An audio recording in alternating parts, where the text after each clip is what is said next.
Hey there, 276. Welcome back. And in this quick video, I just wanted to give you an overview of what to expect as far as the course layout goes. I know I mentioned it in um, the announcement video that I really do think that each instructor has their own peculiar way of setting up their course. There's no way to standardize it. Um, I would defy standardization if they told us we had to do it anyway. So, what I just wanted to do was spend a couple of really quick moments here, kind of describing what to expect as far as the flow of the content would go, so that you know how the next however many weeks of class are going to unfold here. So, first and foremost, like I mentioned in the announcement video, everything is going to live in the modules. There is one module for each session. So, today, theoretically, would be session one that you are watching this video. So, everything that you would have in the way of material for the session would show up here in the session one module, where this is very, very probably located. So that's the one thing, just in the way of how do I know what to expect is do this session and where is it that I can find the materials that will help me complete the assignments that are due this session. That is right there in the session module so that you do not have to go dig for it. You can see everything probably by now, and if not already, very, very shortly, you will see everything already has the dates all listed out so that you can see them in the Eagle assignment calendar. So into the future, as you go through the remaining sessions in the course, you will already very, very probably see what all of those due dates are. As far as the content and the supplementation that I do for the content, it goes as follows. How's this? My suggestion goes as follows. Everybody's going to have, I'm going to hit that microphone a couple of times today. I just moved it. Everybody has a different learning style. Everybody has a different learning, um, you know, expectation, and they have their own strategies for how it is that they're going to be successful. So this is just a suggestion. It is not a requirement, but it is what I have found the most students have the most success with. First and foremost, have the textbook. There is, in this class and in every other, unless you are so unfortunate as to have had an instructor who literally reads to you from the textbook, I think that by now here at the college level, you can read the textbook. So it's not like story time. We will highlight things in the text. We will discuss things in the text. There are a few instances where things need careful definition. And so as not to, veer too far away from what the textbook does, usually I do use the textbook definitions for things. But as far as reading from the textbook goes, no, that's not what college courses are for. So the reading aspect of it, I do largely leave up to you.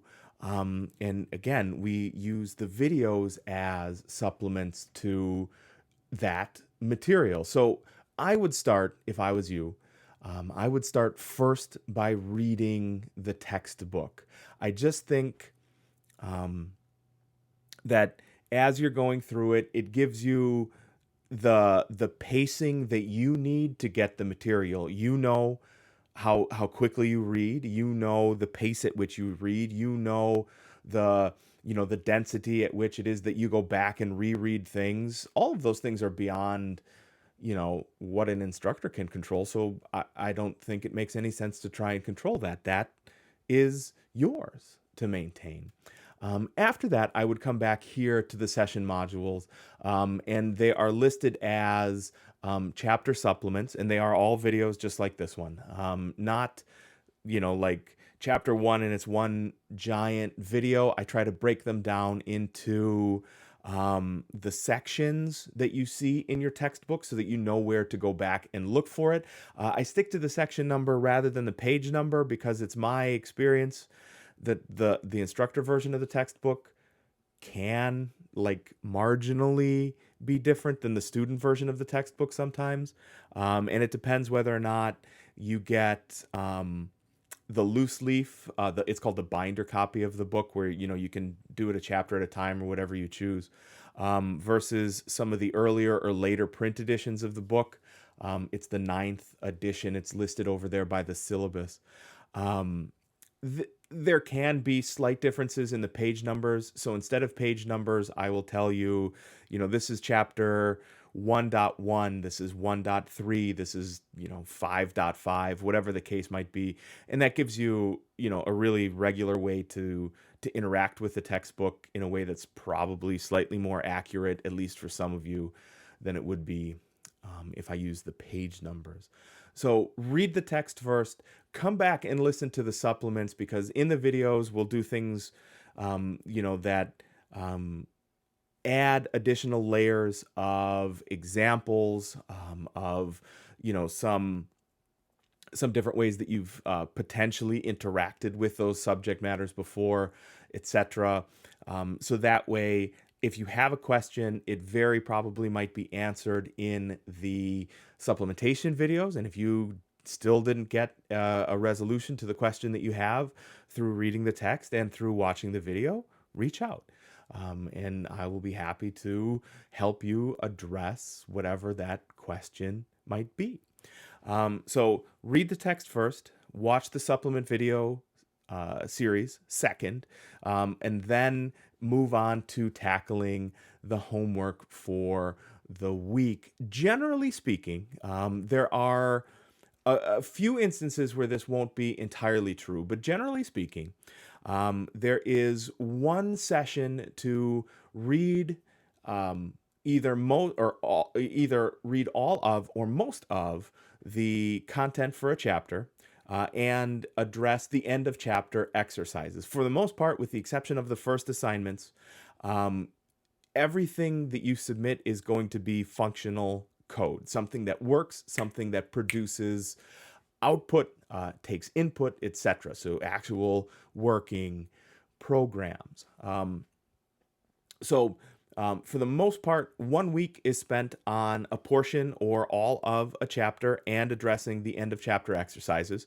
The following week, in lieu of testing, which has value, sure, but for courses like this, I think that having products that you can lean on that help expand your knowledge of the subject, that's more valuable. So we typically do not rely on testing here in 276. So the alternate week will be the testing phase, which is just a project, or a series of projects for that chapter.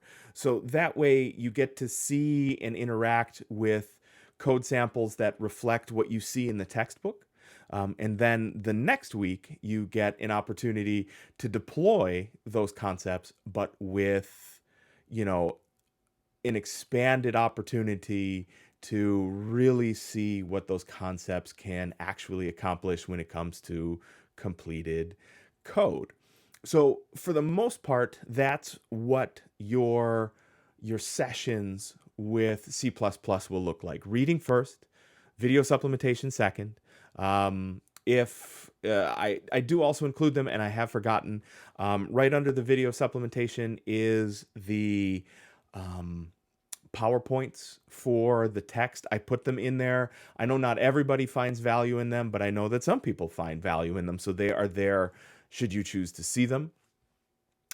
So reading, supplementation, further supplementation, end of chapter exercises one session. The next session, potentially a little more reading, a little more supplementation, and then a an experiential challenge given the new material that we have covered in the session for that week. So that's what to expect moving forward here in C++. And for the most part, we do stick to that sort of a schedule, just so you know how to plan ahead.